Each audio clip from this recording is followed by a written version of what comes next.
So here we have the Ford Grand Tourneo Titanium on an 18 plate. I'm going to start off by showing you around the outside of the car, and then we'll hop in and run through some controls on the inside. But from the outside you can see it's a 5-door car with alloy wheels and tinted windows. Let's start off inside the boot and then work our way around the rest of the car from there. Approach the boot, you can see we've got reversing sensors, plenty of boot space given that all 7 seats are in place. Let me show you what it's like with the 2 rear ones folded down. As you can see, you get plenty of boot space with them folded down. Okay, so we're just going to work our way back round to the front of the car and then we'll hop in and run through some controls on the inside. But now that we've done a full circle of it, you can see it's in fantastic condition the whole way round. Just briefly before we climb in, I think it's well worth seeing the interior from this exterior point of view. There's plenty to run through on the dashboard, so let's hop in and we'll do that right now. Okay, so now that we're inside the car, we're going to start with the dials. On the left-hand side, we have the rev counter, and on the right-hand side, the speedometer. You can see the fuel gauge and coolant temperature gauge in the middle at the bottom. And then above that, you have the trip computer, which includes the total miles for this car of 10,500.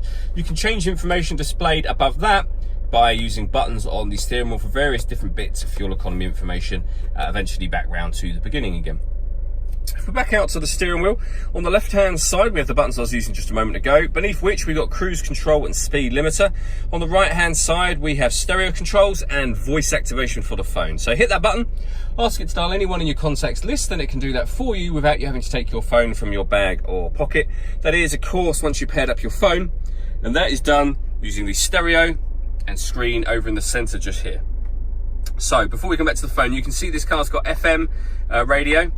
It will also have AM, 2 frequencies of each, and DAB radio as well, and then back round to the beginning again.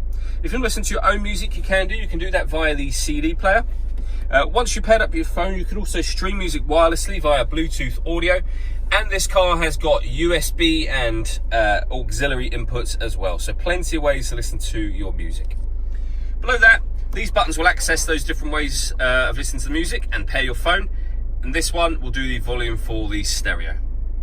Underneath that we have the air conditioning for the car, so fan speed, temperature, direction of the air. Hit that button to turn the air conditioning on, so it's off or back on again. That button will recirculate the air in the car or bring fresh air in from outside. We've got a proper heated front screen as well as the heated rear screen.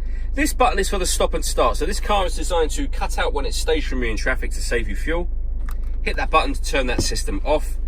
We then have a 6-speed manual gearbox and a 12-volt charging socket underneath that cap. The last thing I want to talk about is the panoramic glass roof on the car. At the moment you can see the sunblind is closed. There's a button just up there. Give that a push and that sunblind will open from the rear of the car to the front, and it lets in a huge amount of extra light, as you can see. All that leaves me to say is thank you for taking the time to watch this video. If you'd like to come and see the car in person and have a test drive, please feel free to call any of our MJA sites. We'd love to hear from you soon.